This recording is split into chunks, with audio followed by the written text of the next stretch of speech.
ಎಲ್ಲರಿಗೂ ನಮಸ್ಕಾರ. Amitha's kitchen and life ಸ್ಟೈಲ್ಗೆ ಸ್ವಾಗತ. ಸ್ನೇಹಿತರೆ, ಇವತ್ತು ಹೆಲ್ದಿಯಾಗಿ ಸೌತೆಕಾಯಿ ಕಡುಬನ್ನು ಮಾಡಿದ್ದೇನೆ. ತುಂಬಾ ಹೆಲ್ದಿಯಾದ ಒಂದು ರೆಸಿಪಿ ನೋಡಿ ಸ್ನೇಹಿತರೆ. ನಮ್ಮ ಸೌತೆಕಾಯಿ ಕಡುಬು ಬೆಂದಿದೆ, 15 ನಿಮಿಷದಲ್ಲಿ ಬೆಂದಿದೆ ನೋಡಿ. ಚೆನ್ನಾಗಿ ಬಂದಿದೆ ಕೂಡ, ಒಳ್ಳೆ ಘಮ ಘಮ ಬರ್ತಾ ಉಂಟು.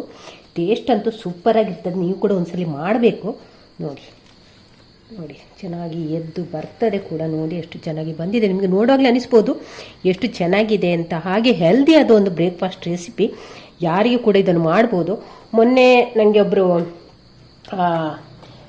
ಕಮೆಂಟಲ್ಲಿ ಹೇಳಿದರು, ಕರಿಯುವ ತಿಂಡಿ ಬೇಡ, ಬೇಯಿಸುವ ತಿಂಡಿ ಮಾಡಿ ತೋರಿಸಿ ಅಂತ. ಹಾಗೆ ಅವರಿಗೋಸ್ಕರ ಇದನ್ನು ನಾನು ಮಾಡಿದ್ದೇನೆ, ಬೇಯಿಸಿ ಮಾಡುವಂಥ ತಿಂಡಿ. ಹಾಗೆ ಇದು ಎಲ್ಲರಿಗೂ, ಪೇಷಂಟ್ಗಳಿಗೆ ಸಹ ತುಂಬ ಒಳ್ಳೆಯದಾದ ಒಂದು ರೆಸಿಪಿ, ಹೆಲ್ದಿಯಾದ ರೆಸಿಪಿ. ನೋಡಿ ಎಷ್ಟು ಸುಲಭವಾಗಿ ಹಾಗೆ ಬೇಗನೆ ಮಾಡಿಕೊಳ್ಳುವಂಥ ಒಂದು ರೆಸಿಪಿದು.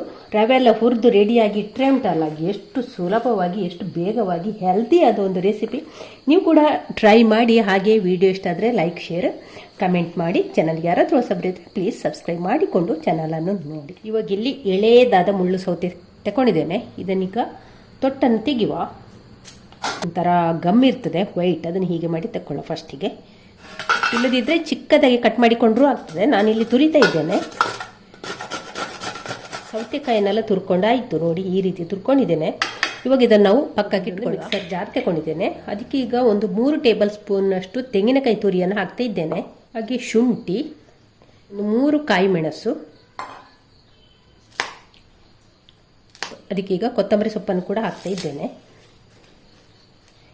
ಅದಕ್ಕೀಗ ಒಂದು ನೋಡಿ, ಇವಾಗ ಪೂರ್ತಿ ಬೇವು ಸೊಪ್ಪು ಹಾಕಿಕೊಳ್ಳೋದಿಲ್ಲ, ಒಂದು 10 ಎಲೆ ಬೇವು ಸೊಪ್ಪನ್ನು ಕೂಡ ಹಾಕಿಕೊಳ್ತಾ ಇದ್ದೇನೆ. ಕೊತ್ತಂಬರಿ ಸೊಪ್ಪು ಜಾಸ್ತಿ ಇರಲಿ. ಇವಾಗ ಇದನ್ನು ನೀರು ಹಾಕದೆ ತರಿಯಾಗಿ ರುಬ್ಬಿಕೊಂಡು ಬರುವ. ಇವಾಗ ಇಲ್ಲಿ ಮಸಾಲೆಯನ್ನು ರುಬ್ಬಿಕೊಂಡಾಯಿತು ನೋಡಿ, ಈ ರೀತಿ ಉಂಟು ನೋಡಿ. ನೀರು ಹಾಕಲಿಲ್ಲ, ಈ ರೀತಿ ತರಿ ಉಂಟು ನೋಡಿ. ಇವಾಗ ಇದನ್ನು ಕೂಡ ಪಕ್ಕಕ್ಕೆ ಇಟ್ಟುಕೊಳ್ಳುವ. ಸ್ಟವ್ ಮೇಲೆ ಕಾಯಲಿಕ್ಕೆ ಇಟ್ಟಿದ್ದೇನೆ. ಅದಕ್ಕೆ ಈಗ 1 ಕಪ್ಪಿನಷ್ಟು ರವೆ, ಬಾಂಬೆ ರವೆಯನ್ನು ಹಾಕ್ತಾ ಇದ್ದೇನೆ ನೋಡಿ. ಉಪ್ಪಿಟ್ಟೆಲ್ಲ ಮಾಡ್ತೇವಲ್ಲ, ಅದೇ ರವೆಯನ್ನು 1 ಕಪ್ಪಿನಷ್ಟು ಹಾಕ್ತಾ ಇದ್ದೇನೆ. ಇದನ್ನೀಗ ಬೆಂಕಿಯನ್ನು ಹದವಾಗಿ ಇಟ್ಟುಕೊಂಡು ನಿಧಾನಕ್ಕೆ ಚೆನ್ನಾಗಿ ಫ್ರೈ ಮಾಡು. ಅಂದರೆ ಜಾಸ್ತಿ ಕೆಂಪಕ್ಕಾಗೋದು ಬೇಡ, ಕರಟಿ ಹೋಗೋದು ಬೇಡ, ಒಂದು ಸ್ವಲ್ಪ ಬೆಚ್ಚಗಾದರೆ ಸಾಕು.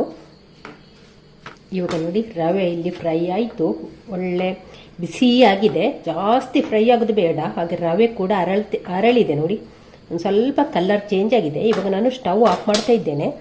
ಹಾಗೆ ಈ ತವದಲ್ಲಿ ಒಂದು ಸ್ವಲ್ಪ ಹೊತ್ತು ಫ್ರೈ ಮಾಡುವ.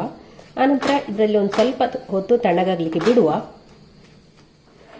ಇಲ್ಲಿಗ ಹುರಿದಂಥ ರವೆಯನ್ನು ಮಣ್ಣಿನ ಚಟ್ಟಿಗೆ ಹಾಕ್ತಾ ಇದ್ದೇನೆ.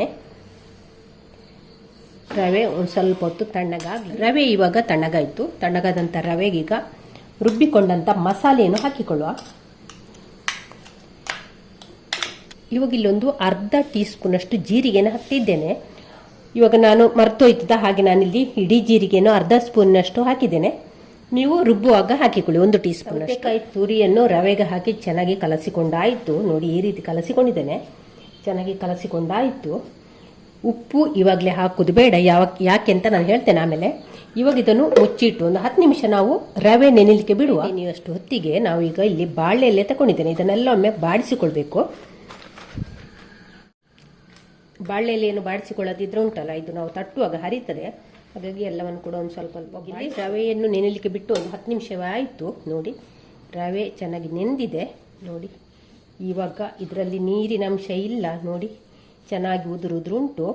ನಾವು ಮೊದಲೇ ಉಪ್ಪು ಹಾಕಿದರೆ, ಇವಾಗ ಇದಕ್ಕೆ ರುಚಿಗಾಗುವಷ್ಟು ಉಪ್ಪನ್ನು ಹಾಕಿಕೊಳ್ಳುವ. ನಾನು ಹೇಳಿದೆಲ್ಲ ಉಪ್ಪು ಕೊನೆಗೆ ಹಾಕಿಕೊಳ್ಳುವ ಅಂತ. ಯಾಕೆ ಗೊತ್ತಾ, ಉಪ್ಪು ಮೊದಲೇ ಹಾಕಿದರೆ ಸೌತೆಕಾಯಿ ಇದು ನೀರೆಲ್ಲ ಬಿಟ್ಟುಕೊಳ್ತದೆ, ಬಿಟ್ಟು ಸ್ವಲ್ಪ ನೀರಾಗ್ತದೆ. ಅದಕ್ಕೆ ಕೊನೆಗೆ ಹಾಕಿಕೊಳ್ಳಿ. ನಾವು ರೊಟ್ಟಿ ತಟ್ಟುವ, ನಾವು ಕಡುಬು ತಟ್ಟುತ್ತೇವೆ ಅಲ್ಲ, ಆ ಹೊತ್ತಿಗೆ ಉಪ್ಪನ್ನು ಹಾಕಿಕೊಂಡ್ರೆ ಆಯಿತು. ಹಾಕಿ ಒಮ್ಮೆ ಚೆನ್ನಾಗಿ ಎಲ್ಲವನ್ನು ಚೆನ್ನಾಗಿ ಮಿಕ್ಸ್ ಮಾಡುವ. ನೋಡಿ ನಾನಿಲ್ಲಿ ಎಕ್ಸ್ಟ್ರಾ ನೀರು ಸೇರಿಸಲಿಲ್ಲ, ಇದೇ ನೀರು, ಸೌತೆಕಾಯಿಲಿದ್ದ ನೀರೇ. ಎಕ್ಸ್ಟ್ರಾ ನೀರು ಹಾಕಲಿಕ್ಕೆ ಹೋಗಬೇಡಿ ನೋಡಿ. ಹಾಕಿ ಒಮ್ಮೆ ಚೆನ್ನಾಗಿ ಉಪ್ಪು ಎಲ್ಲ ಕಡೆ ಮಿಕ್ಸ್ ಆಗಲಿ. ಹಾಗೆ ಉಪ್ಪು ಸರಿ ಹದ ಉಂಟಂತ ನೋಡಿಕೊಳ್ಳಿ ಕೂಡ. ಇವಾಗ ಹಿಟ್ಟನ್ನೆಲ್ಲ ಕಲಸಿಕೊಂಡಾಯಿತು. ಇನ್ನು ಇದನ್ನು ನಾವು ಬಾಡಿಸಿಕೊಂಡಂಥ ಬಾಳೆಗೆ ಹಿಟ್ಟನ್ನು ತಟ್ಟುವ. ನೋಡಿ ಎಷ್ಟು ದೊಡ್ಡ ಉಂಡೆ ತಗೊಂಡಿದ್ದೇನೆ. ಇನ್ನು ಇದನ್ನು ನಾವು ತೆಳ್ಳಗೆ ತಟ್ಟಿಕೊಂಡ್ರೆ ಆಯಿತು. ತುಂಬ ತೆಳ್ಳಗೆ ತಟ್ಟಿಕೊಳ್ಳಿ, ದಪ್ಪ ಬೇಡ.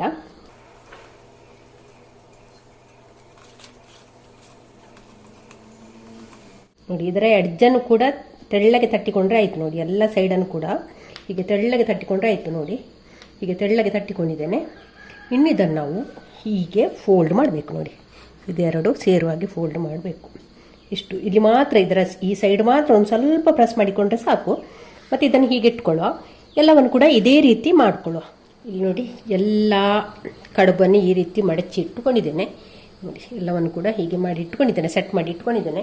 ಇವಾಗ ಇಲ್ಲೊಂದು ಇಡ್ಲಿ ಪಾತ್ರೆಯಲ್ಲಿ ನೀರನ್ನು ಕೂಡ ಕಾಯಲಿಕ್ಕೆ ಇಟ್ಟಿದ್ದೇನೆ. ನೀರು ಚೆನ್ನಾಗಿ ಬಿಸಿ ಆಗ್ತಾ ಉಂಟು. ಅದಕ್ಕೀಗ ಇದನ್ನು ನಾವು ಮಾಡಿಟ್ಟಂಥ ಕಡುಬನ್ನು ಇಟ್ಟುಕೊಳ್ಳುವ.